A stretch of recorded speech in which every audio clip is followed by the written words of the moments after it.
React je zbytočne komplikovaný. A keď hovorím React, myslím Vue, Angular, Svelte, to je jedna banda. Skvelé nástroje na mnohé veci, ale často ich používame aj tam, kde sú úplne zbytočné. Zvykli sme vyrobiť jednu apku, tá zobrazila HTML kód. Dnes vyrábame minimálne dve rôzne apky, ktoré medzi sebou posielajú JSON, z ktorého vyrobíme niečo, čo vyzerá ako HTML, ale je to JavaScript, z ktorého potom React spraví HTML a všetka táto robota, aby sme čo? 4 obrázky nakreslili na stránku. Učím skoro 15 rokov. A všimol som si, že mnohí dnes už ani nevedia, že existuje iná cesta, 100-krát ľahšia cesta, ako vyrobiť takisto svižný, takisto interaktívny interfejs.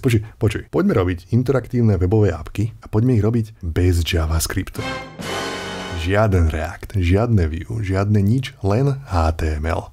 Plus minus, žiadna konzola, žiaden bundler, build step, npm, hydratácia, žiaden Redux, žiadne nič, len HTMX. HTMX ti dáva naraz jednoduchosť obyčajného HTML kódu a interaktivitu moderných, pokojne aj single page aplikácií. Všetko vysvetlím na príkladoch, skúsim si tu prehliadač Arc, skúsim Python, skúsim Flask, pomenujem sa aj zo pár výhradám, ktoré mi reaktáci už teraz istotne píšu do komentárov a mnohých z nich nepresvedčím a je mi to úplne jedno, lebo robím to dlho a weby zvykli byť jednoduché a dnes často nie sú, aj keď by naozaj mali byť. A budú znova, uvidíš. Ja potom prihodím ďalších pár príkladov. Poďme na HTMX. Nepočkej, ja to troška opracujem. Toto HTMX môžem zavrieť, namiesto toho otvoríme DevTools a máme tu obyčajný gombík, nerobí vôbec nič. V súbore index.html, v mojom kóde toto je on. Všimajte to, čo keby on sám poslal get žiadosť na server, od ktorého si vypýta obsah kompletne nového súboru. Ja tu mám v kóde okrem index.html aj súbor legend.html. Čo keby button ako taký si vypýta legend.html a... Odpočívaj v pokoji, král. V legend.html je jeden element, je to figure s obrázkom vo vnútri a presne tento kód sa práve načítal do nášho buttonu dovnútra. Čo keby sa namiesto toho vymenil za obrázok? Nenačíta sa dnu, ale swapne sa, vymení sa za tento gombík a teraz keď stlačím gombík, pum, obrázok, odkopol gombík. Ja som tu teraz. Čo keby sa nový kód načítal do úplne iného elementu? Ja tu mám dole prázdny header s idečkom A legend. Takže target, cieľ môjho útoku, bude element s idečkom A legend. A teraz po kliknutí na gombík, bum, kód sa načítal do headera s idečkom A legend. Takže vieš do stránky donačítať nový obsah a zabudni na váša, aj keď ja viem, že to sa nedá. A predstav si, že toto je povedzme YouTube. A predstav si, že toto je tlačidlo zobraz komentáre. A tu je dôležité to, že toto nie je žiadne CSS-kovské skrývanie, zobrazovanie elementov, lebo keď v DevTools, v Network tabe sa pozrieme, čo sa deje, tak vidíš, že po kliknutí na gombík bola pomocou HTMX vyslaná žiadosť na server. Vypýtal som si súbor legend.html, tento kód sa mi vrátil a dynamicky sa vložil do stránky. Čiže HTML odteraz vie načítať kompletne nové dáta zo servera. Na chvíľočku vyrobím niečo komplexnejšie. Active Search, načítavanie z databázy, kde pošleme žiadosť na server. Tuto vpravo vedľa gombíka vidíš Search ikonku, respektíve Loading ikonku. Dáta prídu pekne animáciou a ja zostávam stále na tom istom skríne ako každá single page appka, na ktorú si zvyknutý. A na dosiahnutie tohoto celého nenapíšem ani riadok JavaScriptu. Ja, lebo ľudia si povedia, že HTMX ďalší hype, ďalší zbytočný JavaScriptový framework. Nie, HTMX pre mňa nie je ďalší JavaScript tool. Je to rozšírenie jazyka HTML o schopnosti, ktoré dávno mal mať. A keby ich má, tak nepotrebujeme React. Takmer.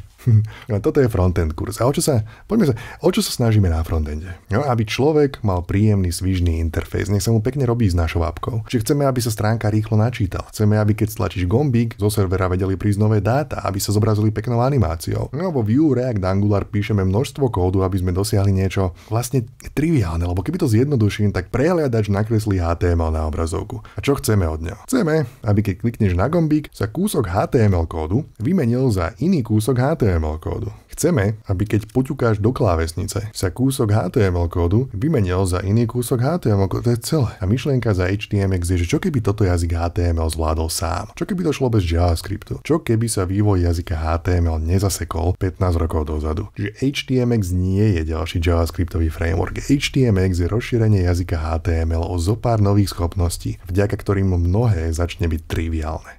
Sú veci, ktoré si zbytočne robíme komplikované. Zbytočne. Inak vieš HTML? Lebo lebo ak nie, tak mám tu 1,5 hodiny dlhé video. Šup. A teraz už vieš HTML. A teraz my poďme HTML doučiť nové veci, ako napríklad lazy loading. Všimol som si, že skratku HTML vyslovujem po slovensky a HTMX po anglicky. Som divný. Naspäť na ARC. Čo keby tento gombík zareaguje na vniknutie myšie, že ja nemusím nič stlačiť, len tak prejdem cez neho, čo je samozrejme absolútna hovadina a práve preto to spravím a ty ma nevieš zastaviť. HTMX trigger bude mouse enter a teraz ani nemusím ťukať, iba takto preletiť. Čiže odteraz vie HTML reagovať aj na iné udalosti. Nielen klik a nielen odoslanie formuláru. Často chceš, aby sa nový obsah načítal, až keď sa nejaký element objaví. Schválne, ty to možno nevieš, že ja som ťa celý čas klamal, lebo moja stránka je celý čas oveľa vyššia, ako sa zdala. Čo je toto? Toto je z mojho Tailwind CSS kurzu, kde Tailwindom nadizajnujem kópiu Trela s názvom Truľo a je pekná a pozri si môj Tailwind kurz. A možno toto celé rozhýbem pomocou HTMX. V tomto sleduj, ako uvidím, ešte uvidím, sleduj, daj mi like a subscribe. A scrollujúc dole možno nechcem, aby tu bol Vášo, lebo možno je príliš veľký, ako diera, ktorú jeho odchod zanechal na poli populárnej hudby a možno ten súbor je príliš veľký. A ty ho reálne chceš načítať, až keď sa objaví napríklad tento header element, keď pôjde do obrazovky. Čiže povedzme, samotný header element, na samotnom header elemente povieme, že hej, načítaj mi legend.html, až keď tento element bude revealed, až keď sa header objaví reálne na obrazovke. Čiže pôjdem pomaličky, tak to poviem. Hej, najprv tu Vášo nie je a potom spraví kuk, tu som. Čiže žiadosť na legendu príde až vtedy, keď to je potrebné. Takže odteraz aj ostatné HTML elementy vedia posielať žiadosti. Nie je iba klik na link, nie je iba gombík z formuláru, aj obyčajný hnusný div, čiže element, ktorý používajú iba ľudia príliš leniví nájsť naozajstný element, by vedel poslať žiadosť. Alebo header. Napríklad až po načítaní stránky. Napríklad 2 sekundy po načítaní stránky.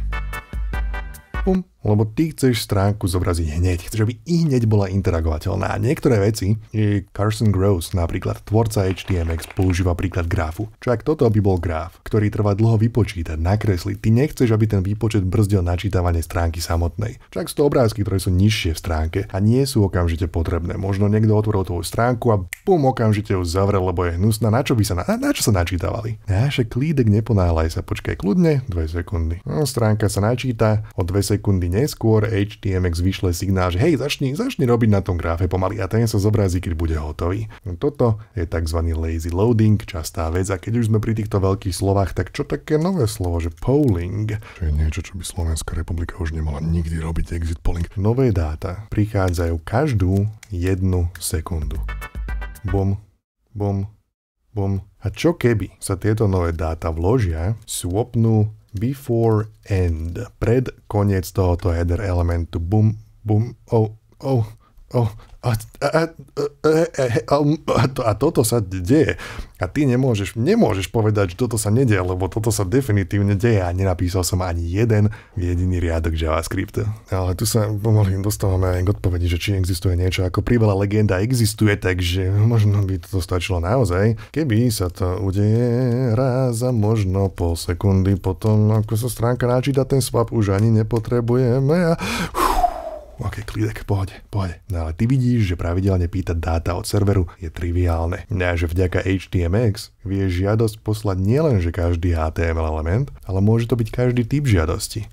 Post, put, patch, delete, všetko, čo poznáš z RESTful Framework Code. Ak ty vieš poslať dáta na server a keď do stránky vieš vložiť kód od servera, tak vieš všetko. So pár atribútmi, bez jediného refreshu stránky, bez riadku JavaScriptu. Lebo sme HTML naučili zo pár nových vecí a preto ja opakujem znova. Hej, HTMX je napísaný v JavaScripte a samozrejme vo vnútri používa JavaScript, ale pre mňa to nie je ďalší JavaScriptový nástroj, pre mňa je to rozšírenie jazyka HTML o schopnosti, ktoré dávno mal mať. A ak niekde vonku existuje štipka elektronického boha, tak raz do oficiálneho HTML jazyka podobné schopnosti pribudnú a HTMX nebude vôbec treba a React bude používaný len tam, kde je naozaj potrebný. Lebo každý, kto robil web appky vidí, že ak mám server, tak už len s tým, čo som ja tu zatiaľ ukázal, viem úplne v kľude rozhýbať stránku, ako je napríklad toto Trello. Pre používateľa bude fungovať rovnako ako hoci ktorá single page appka, ale pre mňa ako programátora bude robota 50 krát jednoduchšia. Mimochodom, vieš, ako som HTMX nainštaloval, to som ti ešte neukázal. Všimaj toto. Index HTML, súbor vyskroje, toto je celá robota. Prihodil som jeden skript, tak do hlavičky žiadne npm, žiaden build step, žiadna konzola, žiadne nič. Čo to bolo za zvuk? Presne tak, otváram pivo, lebo nohy vyložené, lebo robota už hotová. Čiže HTMX čo? HTMX. Kód tak jednoduchý, jak HTML a tak interaktívny ako hoci ktorá single page appka v Reacte. A to, že single page appky sú blbosť, o tom sa môžeme porozprávať na budúce. Teraz niečo komplexnejšie. Mám appku v jazyku Python, vo frameworku Flask. Chcem hľadať dáta z databázy počas toho, ako píšem. Daj mi také 3 minúty, predstavím novú appku, potom hneď naspäť skáčeme šípku do HTMX, lebo zatiaľ sme čítali dáta z hotového legend.html súboru v reálnom živote. Keby máš napríklad údaje v databáze, by ten HTML kód zložil server, napríklad Python. Prečo Python? Len tak, lebo som si chcel skúsiť Flask. Ale taktiež preto, aby som ti ukázal, že HTMX je úplne jedno, s čím pracuješ. Carson Gross nie je jediný, komu React svet na mnohé príde zbytočne komplikovaný. Napríklad v Rails máš Hotwire, v Laraveli máš Livewire a v HTMX nemáš hranice. PHP, Node, Ban, jemu je to jedno, on hovorí, že správ mi dáta, ja ti ich zobrazím. Takže náš komplexnejší o niečo príklad je search bar, kde mimochodom ten dizajn je čmajznutý z A24 e-shopu, kde nové údaje prídu z databázy počas toho, ako píšem do inputu, je tam loading ikonka, je tam animácia, je tam všetko. A databáza tiež.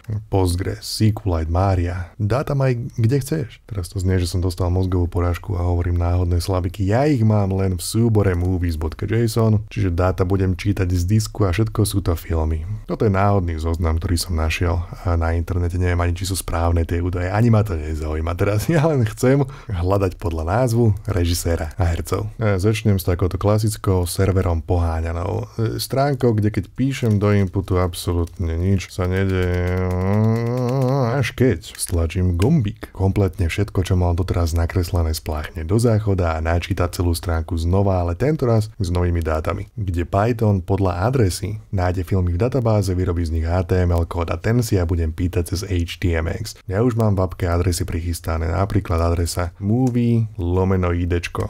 Nájde film podľa idčka a obalí tie údaje, ktoré nájde do HTML kódu. Čiže keď si ja pozriem zdrojak tohoto, article element s údajmi. O niečo dôležitejšia je táto druhá adresa. Search, kde do Q atribútu môžem zadať hľadaný text, čo mi vyrobí identický HTML kód.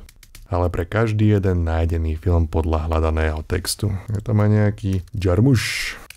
Čo to je za trápny zoznam? Coppola? OK, to je Sofia Coppola. Na HTMX vie poslať žiadosť na takúto adresu takisto ako naposledy, jo? No, detaily ako ten samotný Python kód funguje ma tu nezaujímajú, lebo toto je HTMX kurz. Budeš ma musieť presvedčiť v komentároch, nech spravím kurz o Pythone alebo Flask. V každom prípade, môj Python kód je aj tak napísaný podľa knižky, ktorá sa volá Hypermedia Systems, ktorú spolu napísal aj Carson Gross, autor HTMX. Náš Ježiš. Takže nemusíš čakať na mňa, prečítaj si knižku online free forever. Ale ten, kto ovláda serverové frameworky, Rails, Django, Express, Astro, Laravel. Teraz to znie, že som dostal druhú mozgovú porážku a hovorím náhodné slabiky. Kto ich ovláda, vie, že toto je triviálne. Z URL adresy ťahať dáta z databázy, vyrobiť okolo nich HTML. Kto ich neovláda, mám Rails kurz, mám Laravel kurz, desiatky kurzov na Skillme a mám dokonca kurzy aj na React, Vue, Angular, Svelte, ďalšia mozgová porážka, kurzy na hry, databázy, dosť reklamy, poďme na HTMX. Naša robota sa bude odohrávať v súbore index.html. Je veľmi jednoduchý, má jeden formulár, keď sa zmení text napísaný do formulára, tak nové filmy sa načítajú do sekcie s idečkom movies. To je celé, čo budeme robiť. Zomreš z toho, jak rýchlo to bude mať hotové. Normálne, že budem ťa pochovávať. Poďme inštalovať. Na adrese htmx.org je Quick Start sekcia, skopírujem tento skript, tak v mojom kóde hodím do hlavičky, inštalácia hotová. Ja hovoril som, že spravím čo? Vo formulári chcem pošlať žiadosť na adresu search. Tento input element má spomínaný atribút s názvom Q. Ja chcem výsledok do sekcie S idečkom mluví sa nechce nič hovoriť, ale mám hotovo. Akože moja robota je hotová. Pre dôkaz. Network tab. Cez HTMX bola na pozadí vyslaná žiadosť bez znovu načítania... Počkaj, čo? Jak sa píše Keira Knightley? Keira? OK, Queen. Bez znovu načítania stránky v prehľadači, ešte keby sa to tak stalo rovno bez gombíka, rovno píšuc. No odkiaľ HTMX vie, že kedy má odoslať akú žiadosť. Akože tradične klasicky kopíruje štandardné správanie sa prehľadača. Aj štandardne prehľadač odošle formulár kedy. Buď po ťuknutí do submit gombu, alebo ak tam máš iba jeden input, tak stačí plesknúť o enter. Avšak my už vieme, že stačí pridať trigger a povedať mu, vieš čo, nie, radšej key up. A on zareaguje na inú žiadosť. Napríklad, keď spustím predtým zatlačenú klávesu, čiže a toto je celé. Mám aktívne vyhľadávanie. Hotové. 3 atribútmi v HTML-ku. To je celé. Zvyšok je len server. Toto tu je vlhký sen každého backend developera, lebo guess what? Odteraz si full stack programátor. No a to je všetko pekné, ale ty ma ani nepočuješ rozprávať. Cesto, ak po mne kričia, to nemôžeš, to nesmieš spraviť, väzenie pre jablka, zavrite ho, Ty nesmieš po každom ťuknutí do klávesnice odoslať, čo ak to je nejaká dlhšia, ťažšia databázová operácia. Poplieskaš po klávesnici, a práve som 4000 žiadostí poslal. Čak všetci tvoji používateľe toto spravia naraz. 8000 žiadostí si odstavil si hacker vlastného počítača. Reálne chcem tu žiadosť poslať, až keď na chvíľočku prestaneš písať. Takzvaný debounce, čiže key up, ale iba ak na povedzme pol sekundy písať prestanem. Lenže naozaj, ja chcem žiadosť poslať iba vtedy, ak sa ten text zmenil, lebo čo ak napíšem toto, a potom napíšem znova, Na čo hľadám dokola to isté? Hlavne niečo, čo neexistuje. Ateizmus. Respektíve, čo to vymýšľam, krávine, lepší príklad. Budem iba stláčať čipku doľava a doprava. A čo hľadám dokola, keď sa ten text ani nezmenil? Jedna vec, ja si trošku znížim ten delay na 300 milisekúnd, to mi stačí. A ďalšia vec, ktorá stačí, je presunúť všetok kód rovno na tento input element. A namiesto toho formuláru priamo na input a potom mi stačí, že hľadaj iba ak text changed. Iba ak sa hodnota zmenila. Teraz nájdem si hotel, počkám 300 milisekúnd, môžem dávať čipky doľava doprava, nebudeme hľadať, začneme hľadať až keď sa hodnota zmení bum. Iba ak sa tak zmenil a zároveň som pustil klávesu a zároveň prešlo 300 milisekúnd. Inak v mojom obrovskom JavaScript kurze na Skillmea vyrábam a vysvetľujem aj vlastnú debounce, aj throttle funkciu, lebo ja chápem, že už možno ti začína chýbať ten JavaScript, už také abstraky, to strašne sa trasieš z toho, ako malá JavaScriptu tu píšem. Ja možno, aby nás to nemýlilo, ja spravím tento input, a momentálne môžem vyhľadávať aj s tlačením gombíka, tak aby nás to nemýlilo, ja ho odstavím, spravím ho disabled a stane sa z neho skôr taký nadpis. Keďže už sme prešli na takéto aktívne vyhľadávadľo, ťukajúc. No ale s tým, že ja tu tie dáta samozrejme čítam blesku rýchlo z disku. Ty pri pomalšej databáze musíš ľuďom dať vedieť, že hej, že počkaj, neboj sa. Ja podobne ako Igor Týmko.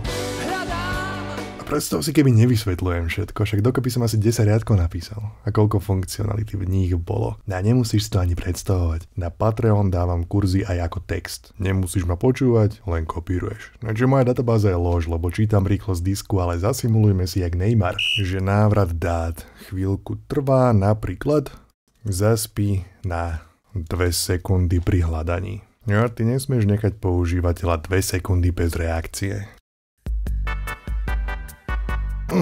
Tam poklíka ďalších 600 krát a počítač vybuchne a všetci sme zomreli. A prečo? Boli tie smrte zbytočné?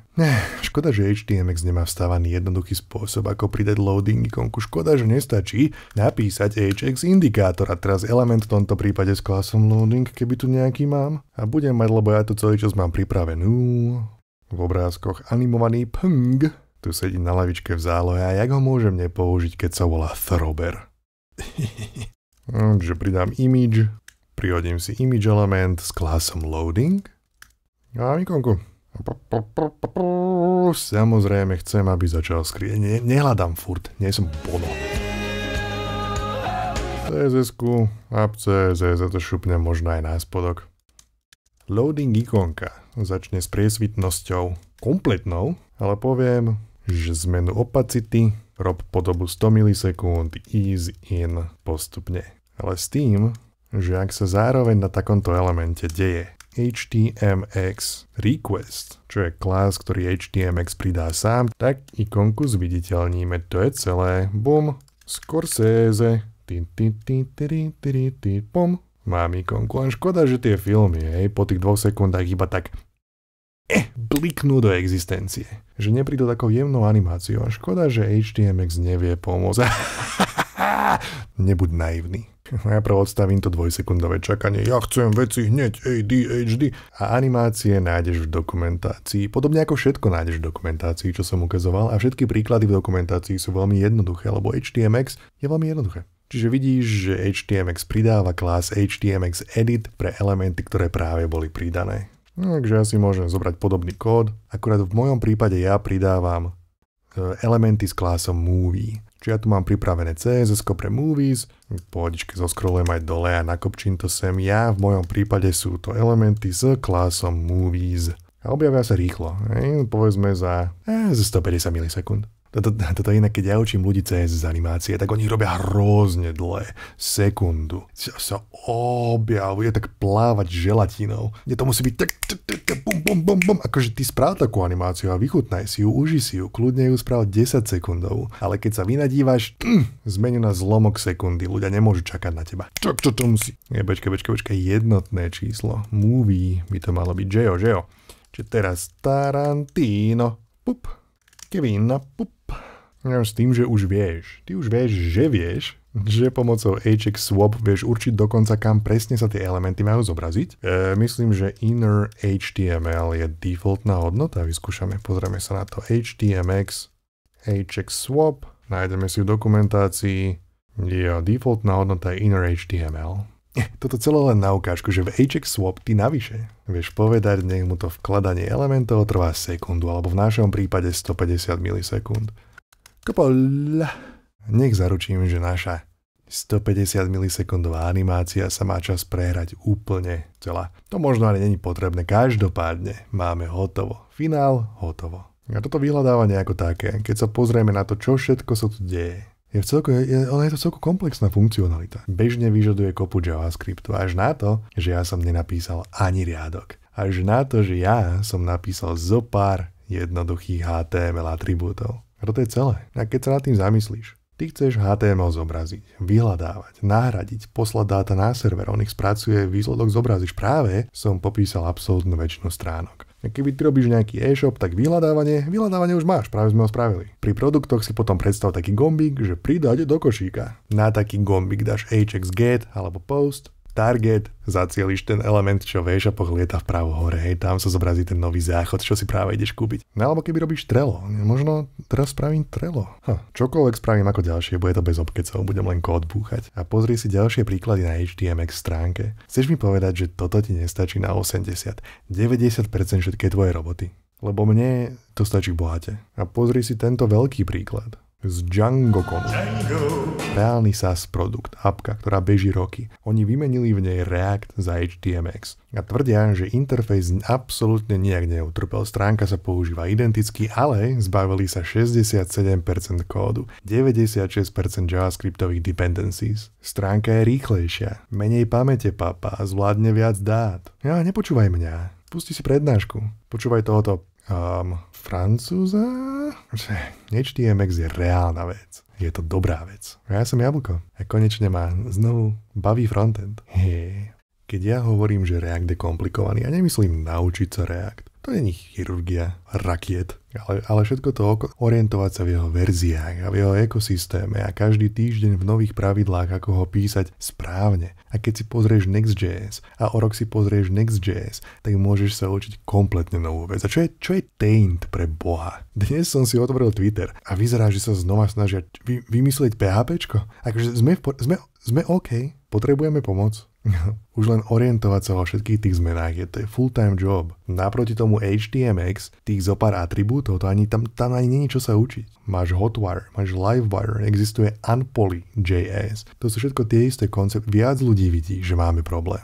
No, vyrábajúc ďalšiu apku som sa chcel pomenovať otázkam, ktoré asi máš. Ako napríklad, že čo ako okrem webu chceš mobilnú apku, lebo potom potrebuješ dve apička. Prečo by backend vyrábal HTML a nie iba nejaký univerzálny JSON, veď potom máš coupling medzi dátami a UI. Prečo nepísať iba JavaScript, veď potom ti stačí jeden jazyk vpredu aj vzadu. Kedy nepoužívať HTMX, čo separation of concerns, čo vôbec znamená to hypermedia. No ale predtým, vieš čo bude lepšie? Keď ti odpovie samotný tvorca HTMX. Toto tu je skvelé interview od Backend Banter. A na YouTube nájdeš kopu ďalších vecí z Carson a oplatí sa. A oveľa bližšie samozrejme všetko v knižke Hypermedia Systems. Tento človek vie, čo robí a vie prečo. Takže šup. A inak Hotwire je inak jeden z mojich najobľúbenejších názvov. HTML over the wire, to je krásna vec. Over the wire bol výraz, že keď sa k tebe dostala informácia, napríklad po kábli telegrafom. Čiže my po kábli rovno pošleme HTML, ale ho zobrazíme. Robota hotová, nohy vyložené, ležíš v bazéne, tvárou dole, si mŕtva, už nemusíš nikdy pracovať. Medzi tým, Reakťák sa ešte aj nerozhodol, či má použiť Next alebo Gatsby, lebo medium.com mu každý týždeň hovorí opak. Ja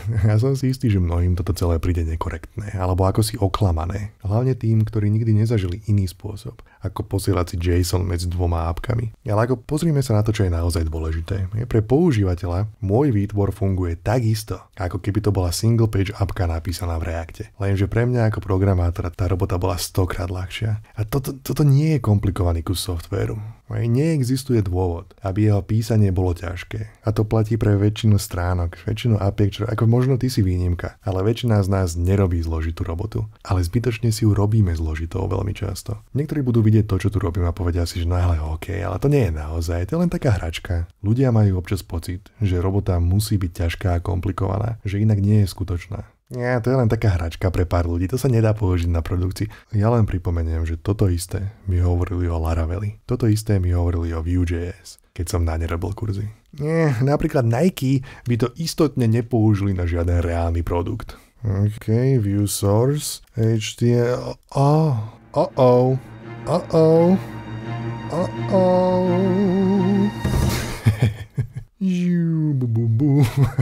No a niektorí to okamžite zavrhnú. Je pre nich ťažké predstaviť si, že web appky môžu byť ľahké. Ale pre mňa nie je. Ja som tam bol, keď boli. A je nás viac a bude nás ešte viac, lebo znova budú ľahké. Ja nechcem robiť žiadne vojny, React versus HTMX, hádať sa s Reakťákmi, mňa to vôbec nezaujíma. A ja len chcem, aby sme sa zastavili a pozreli sa úprimne, že či sme to náhodou s tým JavaScriptom neprehnali. No ja tu určite počas kurzu nastrihávam tweety do toho videa. Ľudia, čo rozmýšľajú, je toto OK? Musí to byť takto komplikované? Ja zopakujem, ja sa hlásim, zdvíham ruku. Mne na väčšinu roboty stačí HTMX. A som šťastnejší. Je to ideálne riešenie na všetko? Určite nie. Vôbec. Google Maps, Google Sheets by som s tým asi nevyrobil. Ale zároveň, ak mi niekto dá úlohu vyrobiť Google Sheets alebo Google Maps, tak ma nájdeš pod mostom, z ktorého som práve skočil. Ešte ďalšia výhoda. A ja si nemyslím, že toto je triviálna vec. Lebo ja učím ľudí učiť sa. Ty môžeš znova používať Vue Source. Otvoríš si cudzí kód a pozrieš sa, že aj takto to spravili. Aha. Takto sme sa učili, keď svet bol jednoduchý. A pri väčšine webov neexistuje dôvod, aby bol komplikovaný. Sú to web stránky pre Boha živého. To sa nič nedieje. A stále bude kopa ľudí skeptických a to je úplne v pohode. Ja mám taký maličký challenge, že skús si s tým niečo spraviť. Len tak, pre srandu. Možno zistíš, že tebe to stačí na 90% vecí a že máš viacej času zrazu a menej. Myslím si, že HTMX nahradí React? Nie, vôbec. Ak tvoj cieľ je nájsť si dnes prácu v IT, nauč sa React. V ňom dnes nájdeš najviac ponúk. A HTMX nebude nikdy tam nebude toľko ponúk ako v Reacte. A keď hovorím React, myslím tým Vue, nauč sa Vue je lepšie. Nikdy nebude toľko ponúk v HTMX ako v Reacte. Ale koncepty z HTMX sa rozšíria svetom. A je dobré, že už ich teraz poznáš, lebo teraz máš náskok. Lebo budú v čoraz viac nástrojoch. Raz možno aj v HTML samotnom. Ty budeš písať jednoduchý kód a ani nebudeš vedieť, že je tak jednoduchý aj vďaka HTMX. A vďaka Hypermedia a podobným konceptom. Možno aj o nich porozprávam. Možno o REST apičkách. Možno o separation of Už len ak som to vyslovil, som zaspal, takže poďme znova do kódu. Ďalšiu apku tvoriť. A vieš, čo ja mám? Patreon. Okrem textových verzií kurzov majú Patreoni všetko skôr. Tento kurz majú už niekoľko týždňov. Je tam aj nejaký mini kurz iba pre Patreon, nejaké bonusy, ale možno ťa nič z toho ani nezaujíma. Ale možno ťa bavia moje veci. Alebo možno ti niektoré moje staršie kurzy pomohli a chceš ma podporiť. A cez Patreon môžeš. Ja to beriem, ako keby ma raz za mesiac pozveš na kávu. A ja ju vypijem a usmejem sa. Ďakujem, naozaj. Ja som jablko. Čo? Keďže sleduješ titulky, tak som sa rozhodol ukončiť to video teraz evidentne, lebo dáva mi to zmysel ako také intro do HTMX, tak dám to von teraz, nemusíš čakať, kým dokončím napríklad to trulo v HTMX, kde rozmýšľam, že možno by som znova použil Laravel alebo Node, alebo Ban mám použiť, napíš mi, čo mám použiť, ale s tým, že samozrejme primárne, hlavne počúvam ľudí z Patreonu, ktorých mená tu niekde ktorých mená Patreon, ktorých mená tu niekde behajú. A znova React dnes tak dominuje, že mnohí okamžite, akúkoľvek úlohu dostanú, okamžite skočia po Reacte. Že nenastane ani rozmýšľanie v hlave, že či je to správny nástroj vôbec. No, sme v situácii, kedy ty máš také kladivo s nápisom React a celý svet sú nič len klince. Nemusíš používať React. Sú veci, na ktoré React je zbytočný a dokonca sú veci, kde ja by som povedal, že React je nesprávny. Lebo my musíme myslieť aj na ľudí, ktorí napríklad nemajú silné počítače, nemajú silné telefóny, majú slabúčký internet. Prečo ich nútime sťahovať megabajty JavaScriptu, ktorý je potom komputačne náročný na výpočet? Keď máme prehľadače sú ultra efektívne v spracovávaní HTML kódu. Takže koncept hypermedia, ako také ľahké rozšírenie HTML jazyka je skvelá vec. HTMX je skvelá vec. A ja som jablko a mám Patreon a